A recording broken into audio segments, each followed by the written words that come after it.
evening, I'm Cynthia McFadden. We're going on the front lines of the drug wars tonight, undercover with an elite squad of law enforcement officials determined to bust a dangerous criminal drug ring. Nightline had extraordinary access to a unique operation targeting international drug smugglers. For 8 weeks, we crossed the country on the smugglers' trail. What was at stake? Stopping the spread of a new drug menace, which could be helping fund terrorism. ABC senior legal correspondent Chris Cuomo has our exclusive report. There is a new illegal drug in town, and authorities are racing to stop it. It's extremely addictive. I mean, we get calls all the time where they're just craving the stuff, and they need it. They have to chew. From what we've seen in interviews and guys we've arrested, it has the same properties, from what I've seen to some extent, as to methamphetamine.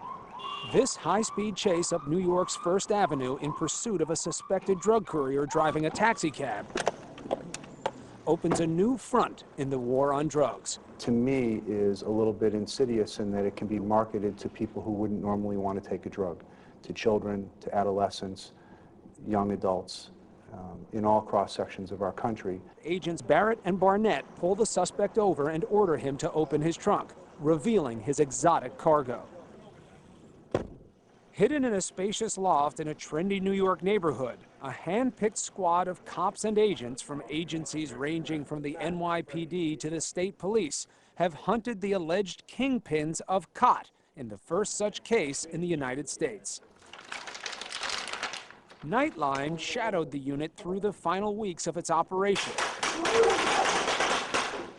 It started with a murder, the first khat homicide in the U.S. Witnesses describe the robbers as African, possibly Somali. A local Somali woman in Minneapolis was murdered. Law enforcement officials believe it was a khat deal gone bad.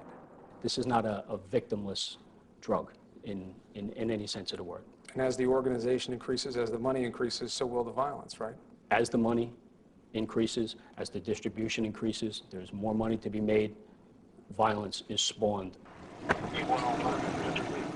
As you started to learn about how this works and how vast the network is, what was your reaction? I was surprised that they're actually organized in a sense that they all know each other, they're all connected. When we've arrested some of these people, they'll have a couple hundred phone numbers in their book, in their cell phones, and they use the high-end BlackBerries to coordinate.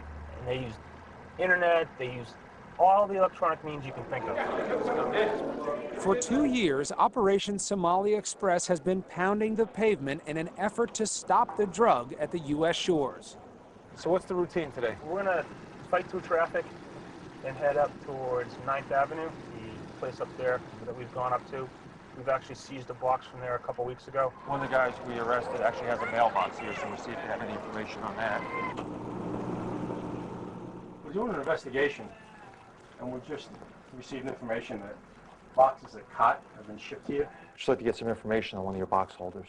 Let me show you a picture of somebody, see if you recognize him as being one of the guys coming in here. Is there anything unusual about the boxes that you've noticed? So these guys have had something addressed to Alex and to Hassan. Can you call me if you get any suspicious packages or anything? If these guys call in? Yes. Okay. Grown in Ethiopia and Kenya, it is then shipped through Great Britain and other European countries where it is not illegal. Then, via courier or overnight mail, it is sent directly to its primary distribution point, New York City.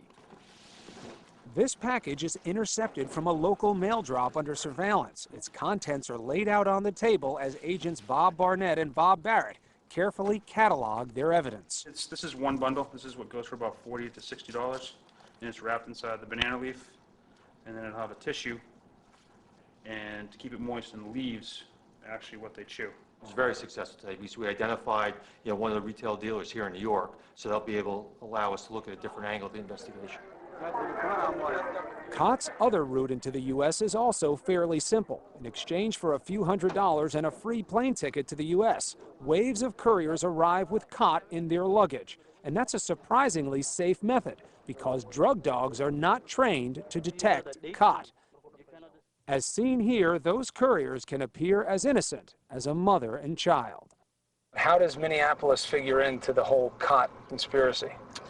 It seems to be one of the financial hubs where a lot of the money goes to. and is ultimately shipped out to the Middle East. This little corner of Minneapolis is the final destination for most of the khat that enters the United States. That's because Minneapolis is the home to the country's largest population of Somalis. They came here in the early 90s, following the United States conflict in Somalia. With the Somalis also came the ancient banking system, Hawalas, an informal network where millions of dollars changes hands and moves across continents with no electronic record. Inside this building, detectives go undercover to investigate a hawala operated by a suspected drug money launderer for khat dealers. What is this place? What kind of business? Where do you send money to? It's incredible the amount of volume that we're seeing right now. Within the past several months, we've literally seized tons of khat, and that's an incredible amount. And what that correlates to is an incredible amount of money that could be fed back to another area of the world to possibly finance militants. The money itself is more troubling to us insofar as that we don't find it staying in the U.S. as much with the drug traffickers as we do find it leaving the country and flowing back east all the way to Africa. The concern among U.S. counterterrorism officials is simple. The money will land in the hands of Somali warlords, some of whom are fiercely anti-American. East Africa is the home to several of the East African al-Qaeda cell members. Somalia offers shelter, logistics through various local jihadi groups there within Mogadishu and surrounding communities.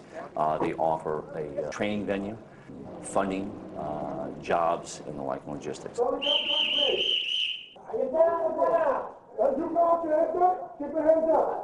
A few weeks to go before the raid, and the team practices in the small raid house built in the garage of their building. Come on, your hands up now! Come on, your hands up! Rules of engagement: no physical contact. Don't beat, shoot, bite, hurt the role players.